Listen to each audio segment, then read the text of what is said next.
Es Antonio de la Cruz, presidente de Interamerican Trends. ¿Cómo estás, Antonio? Primero, ¿tú estás de acuerdo con ese análisis que hacen de esta nueva era que tendrá que enfrentar la OPEC con 4 puntos esenciales?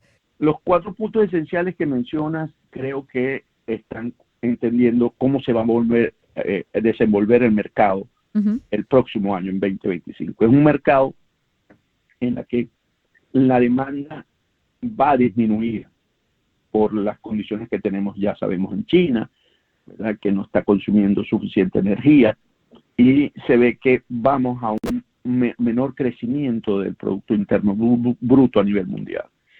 Y tenemos que hay 4 grandes países ahorita que están aumentando la producción fuera de la OPEP, que son Estados Unidos, Brasil, Guyana y Canadá, que están precisamente en este hemisferio, y que podría generar un excedente de 1,2 millones de barriles diarios.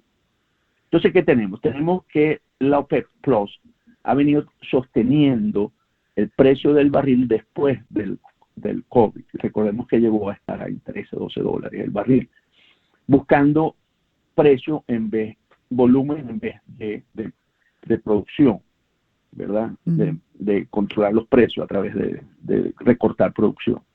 Entonces ahora, la Arabia Saudita, que venía, que la OPEP había hecho un recorte más o menos desde ese momento de 2 millones de barriles día, habían sacado del mercado, observa que esos clientes que antes tenían lo ha ido perdiendo con estos nuevos actores en el mercado, y por lo tanto, siempre que Arabia Saudita ha observado que pierde clientes por el recorte de producción, ¿verdad? Recordemos que ellos están exportando alrededor de unos 8 millones de barriles día, un poquito menos. Y entonces, para ellos es muy importante, sobre todo al mercado asiático, que ante esa situación empieza, entonces vuelve a un mercado a competir por volumen y no por precio. Entonces, ¿en qué sentido? Aumenta la producción. ¿Por qué hacen esto? Porque mientras el precio se mantiene en 80 dólares, aunque Arabia Saudita quería llegar a los 100, recordemos que solamente se tocó eso cuando la invasión de Putin a Ucrania, que llegamos a ver un barril a 120, 130, el WTI. Entonces, a los sauditas le interesa siempre estar en la banda de los 90, 100 como precio del barril para todos sus proyectos, tanto económicos como ahora con los eventos que vienen en un futuro a ellos, que son básicamente eventos deportivos. Ellos tienen ahorita internacionales, los Juegos Asiáticos, ¿verdad? Tienen la exposición, tienen los Olímpicos en el 34, el Mundial de Fútbol. Entonces, ellos necesitan caja. Y por eso necesitan un precio de barril alto. Pero ¿qué ocurre? Que cuando están en esos precios, las formaciones de fracking, que es donde básicamente es la nueva producción aquí en Estados Unidos, básicamente que ya está produciendo los 13 millones de barriles, un poco más, 13 millones 123 mil barriles día, es económico. Y entonces no detienen que esa producción salga al mercado. Por lo tanto, en un mercado donde el precio del barril se coloca en 45, 50, 60 dólares, ellos aumentan volumen de producción y exportación. Esos volúmenes que hoy están saliendo por estos productores, generalmente esa producción se cierra. Entonces ellos están yendo otra vez a precios y no a volumen, como estrategia de comercio, de comercialización. Y bueno, sí, vamos a ver un precio más bajo el próximo año. JP Morgan lo establece más o menos en 60, 66, ¿verdad? Un poco más bajo. Eso va a favorecer, por supuesto, el precio en la gasolinera, ¿verdad? Va a bajar y vamos a tener un precio por debajo de los 3 dólares, que era lo que teníamos, si mal no recordamos, en la época, en el gobierno de Donald Trump, que íbamos a ver un precio, un galón de 2.90 en la gasolinera, ¿no? Entonces, porque además las dos estrategias que han anunciado los candidatos Trump y Kamala Harris para la elección aquí en Estados Unidos, una es Trump ha dicho, él usa una expresión en inglés, baby drill, o sea, él va a volver a abrir otra vez los grifos para que se produzca. Él basa su programa económico sobre un precio de energía barato, y con Kamala, en el caso de Kamala, es más orientado al acuerdo con Irán que es permitirle a Irán que pueda exportar sus crudos a todo el mundo, porque ahorita Irán solamente está exportando el crudo a China, y por lo tanto, si en ese acuerdo que andan buscando nuclear, que se ratifique, una de las condiciones es que los iraníes puedan comercializar su crudo en todo el mundo. Entonces, por supuesto, al tener mayores mercados, los iraníes pueden aumentar la producción. Entonces, dentro de la OPEP vamos a ver una situación de que vamos a ir nuevamente, como dijimos, a precios, ¿verdad?, a volumen, a una estrategia de volumen y no de precio. O sea, pero al final eso nos conviene a nosotros los consumidores porque al derivado de la gasolina, por lo que estás explicando, ¿no? A la final a nosotros nos conviene como receptores, como clientes, de que se dé ese escenario, porque vamos a tener un mercado con mayor abundancia de petróleo, donde el precio va a estar más bajo y por supuesto la gasolina va a estar muy baja, porque el precio del barril de petróleo impacta en el precio de la gasolina un 50%, por lo tanto, la mitad. O sea, si tú estás pagando $2, por poner un ejemplo, $1 es el precio del barril. O sea, si el precio del barril aumenta, por supuesto, aumenta proporcionalmente el precio de la gasolina. Claro, ahora, pero lo interesante también es porque ya lo habíamos conversado en el pasado, ¿no? Porque está la OPEC Plus, estas organizaciones, y tú mencionas uno de los integrantes, a pesar de que hay otros países, pero es que Arabia Saudita es la que ha estado mandando la parada cada vez que quiere, ¿no? Sí, porque el rol importante, la que tiene la mayor producción, los tres grandes productores que producen el 30% del petróleo en el mundo son Estados Unidos, Rusia y Arabia Saudita. Entonces, cuando vemos la OPEP solo, Arabia Saudita es la que domina en términos de las decisiones, porque es la que puede recortar. Cuando hay que recortar crudo, ella solo recorta 500,000 barriles, mientras que los otros, las recortes son 30,000, 40,000, 50,000 barriles. Y Rusia, que también tiene una gran capacidad de producción, ¿verdad?, que está también en el orden, porque cada uno produce, redondeando así, Estados Unidos está produciendo 13 millones, Arabia Saudita está produciendo ahorita casi los 10 millones, y Rusia también está ahí en el orden. Eso, si sumamos rápidamente, son 33 millones de barriles, y el mundo consume 100 millones de barriles. El 30% se produce por tres países. Entonces, ¿qué ocurre? Que Arabia Saudita es la voz cantante en la OPEP, y cuando es la OPEP Plus, los sauditas coordinan precisamente con Rusia, que cuando la guerra, o bueno, estamos todavía en la guerra con Ucrania, pero cuando fueron sancionados por Europa, que no se compraba el crudo ni el gas ruso, ellos buscaron un precio alto para poder compensar, los rusos con los sauditas también, para poder compensar la falta de los volúmenes que se vendían en Europa. Entonces Rusia se fue al mercado chino también. Entonces, bueno, se lograron mantener, y vimos cómo esas sanciones europeas no afectaron tanto el presupuesto, el bolsillo de los rusos, de Vladimir Putin. De los rusos, de Putin. Una de las cosas que me llama la atención es que parece que todavía la utilización de hidrocarburos va para ratos, ¿no? Porque si bien es cierto, menciona la estrategia de sostenimiento, lo que es la energía alternativa todavía no alcanza a ocupar un nivel preponderante como para que le pueda hacer una mella significativa al hidrocarburo. Sí, esas metas que se ha propuesto la organización, ¿verdad?, la parte el Acuerdo de París, de bajar los 2.5 grados, pareciese que en este momento, con el pragmatismo que hay hoy en todo el mundo, se está dejando a un lado en términos de mejorar las economías, porque definitivamente sustituir el volumen de transporte con hidrocarburos es muy difícil. Eso va a tomar mucho tiempo para cambiarlo por vehículos eléctricos, que es donde básicamente hay un alto consumo de hidrocarburos. O sea, el hidrocarburo donde más impacta es en el transporte. Y sustituir todo lo que es vehículos usando hidrocarburos va a tomar más tiempo. Eso, porque los países no están preparados para suministrar suficiente energía eléctrica, que es la que básicamente necesita para poder sustituir todo el parque automotor o de transporte. Entonces, mientras se cierra eso porque con las alternativas no es suficiente para generar toda esa demanda de electricidad que va a tener el mundo cuando pasemos a todo el modelo eléctrico. Entonces, el esquema, y cuesta mucho, y eso lo conversamos en veces anteriores, la solución más rápida que tiene los países y el mundo es ir a energía nuclear. Esa es la más rápida. Pero y allí nadie la quiere en el patio de su casa, ¿no? Nadie la quiere porque, bueno, te genera la bomba atómica, etcétera, etcétera, son más riesgos y si hay un accidente, no sé qué más.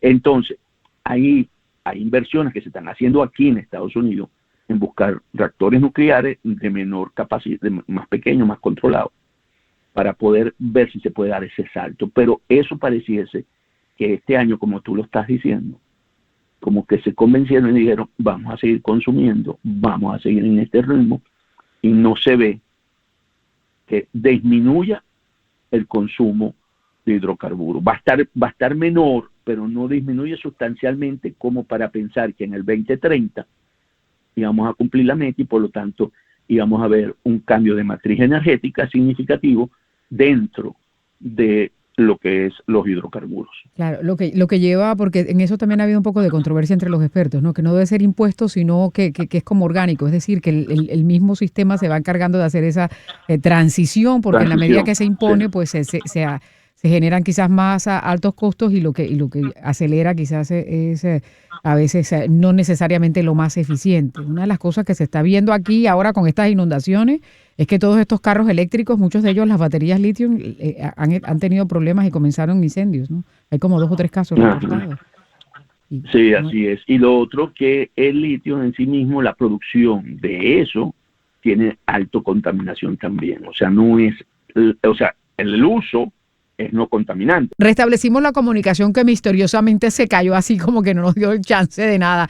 Antonio, pero estabas hablando de las baterías litio que también generan más contaminación. Entonces te comentaba que es cierta tu afirmación y que además la producción de litio es contaminante, o sea, por las minas.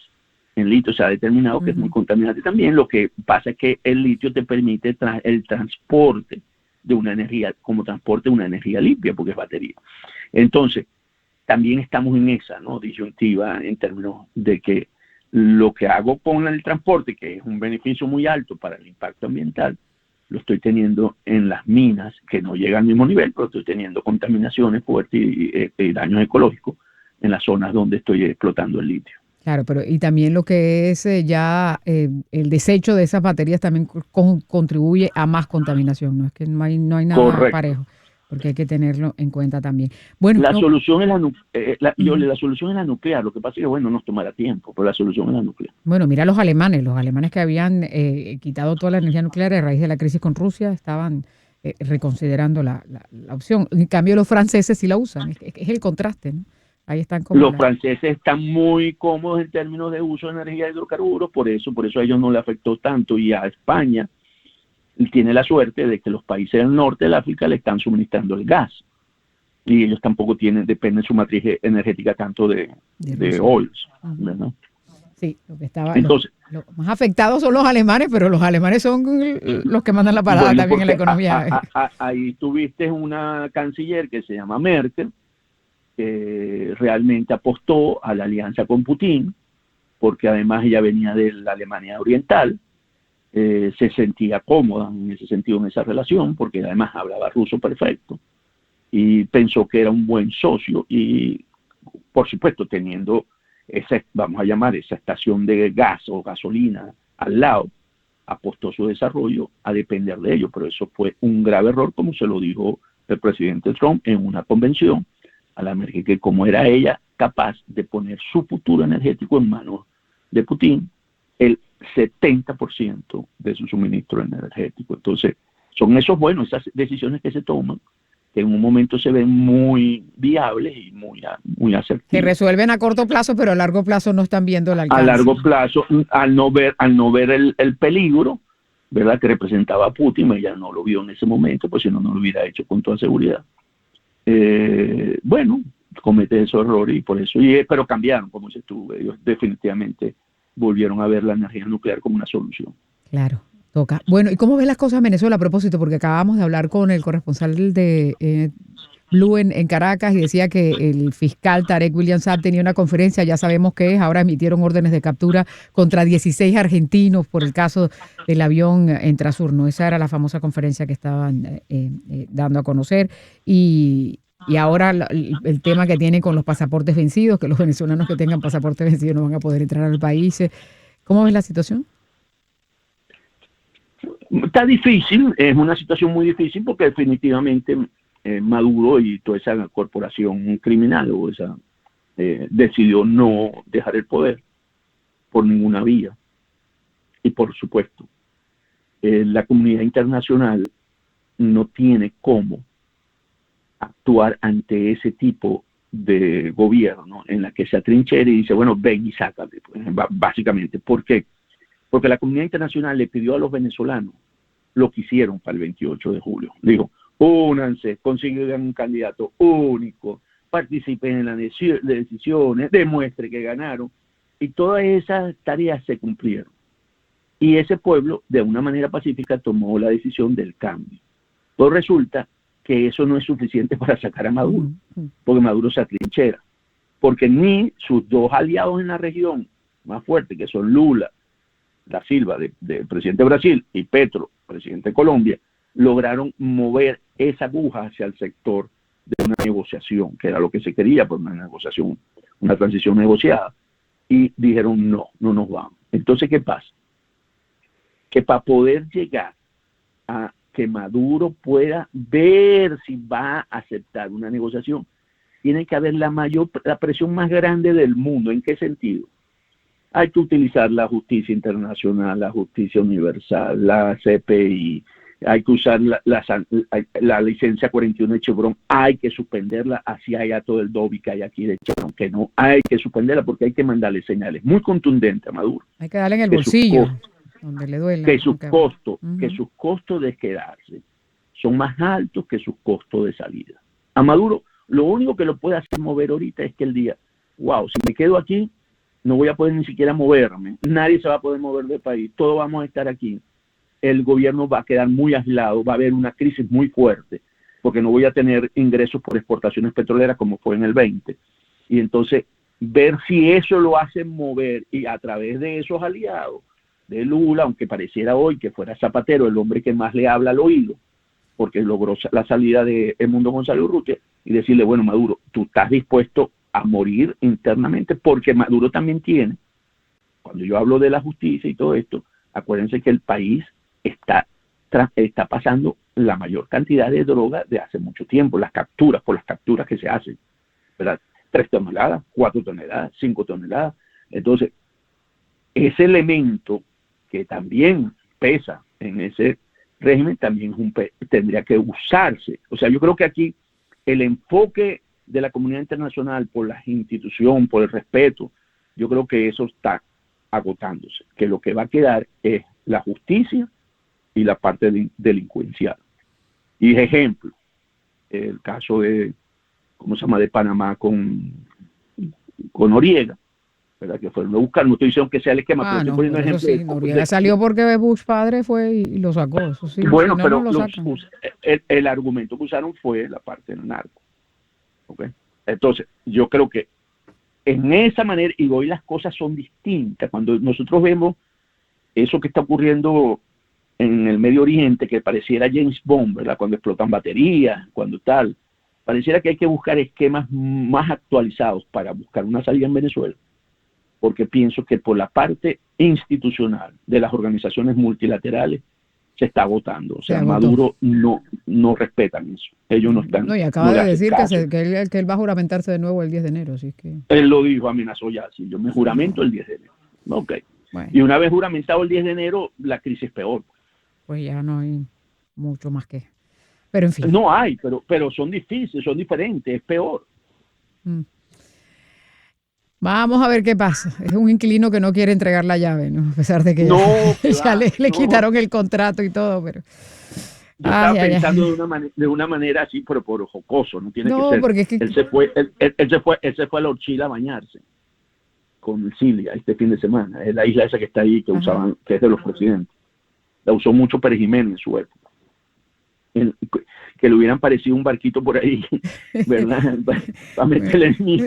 Deja así porque después vamos a ver qué pasa, porque después salen inventando conspiraciones como lo que como arrestaron broma, y todo. Diciendo, echar broma, pensando de que hubiera visto un barquito por ahí, se hubiese asustado, porque le cuenta el video que montaron en las redes, que sí, es muy bonito, porque se metió a bucear. Muy bonito el fondo amarillo, y que se hubiera asomado y hubiera visto un barquito a lo largo, a ver qué hubiese hecho. A ver cómo salen corriendo. Antonio, muchas gracias como siempre por estar aquí